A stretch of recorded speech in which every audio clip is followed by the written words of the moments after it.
What is up, everybody? Welcome back to my channel. And if you guys remember the last video, I talked about everything that I liked about my Volkswagen CC.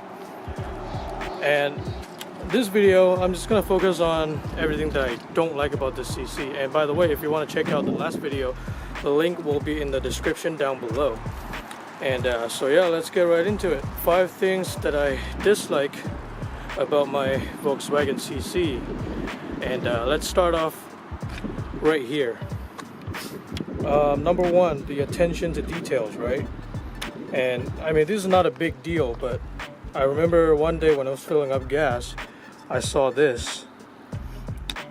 You can kind of see like where they welded the body panels together, and this gap is pretty big, to be honest with you.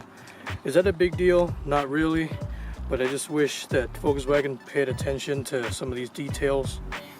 You know, the exterior looks pretty good, but it's just these minor details that makes it kind of look kind of cheap, I guess.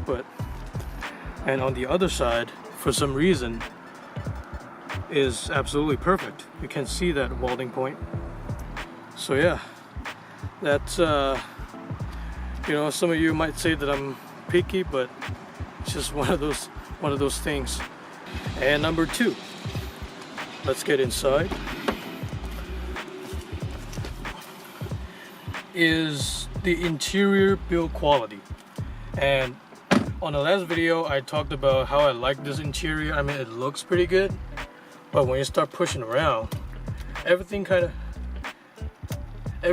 of squeaks a little bit, and it makes you feel like it's not well put together. And you know, and then up here, like everything squeaks when you push on it, and it's kind of annoying in my opinion. And this door over here, for some reason, I don't know if it's just my car, but whenever I make a turn, the thing rattles. The sound kind of comes from here, this part right here.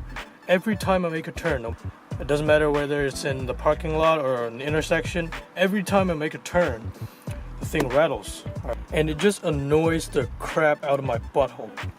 And if you look over here, you see this panel right here?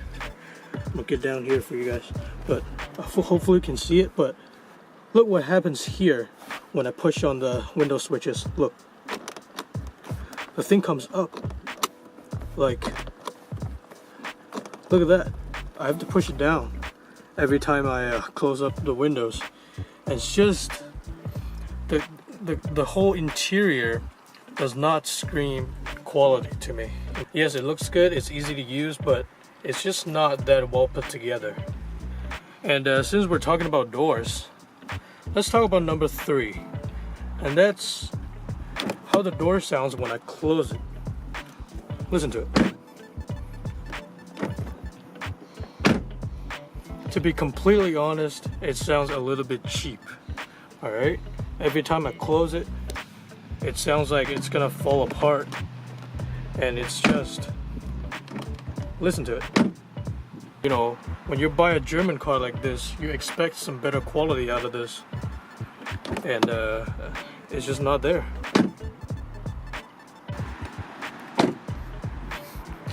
I mean, the back doors might be a little bit better,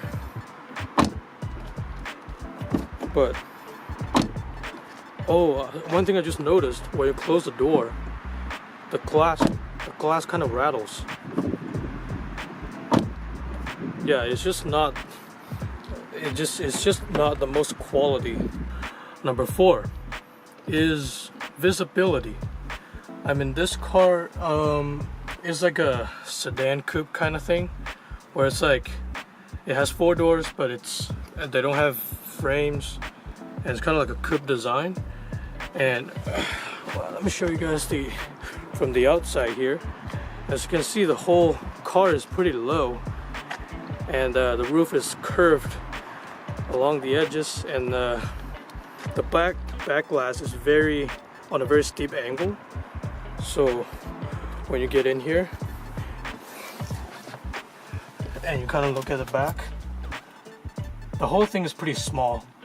And I guarantee you, when you back up, you can't see a thing.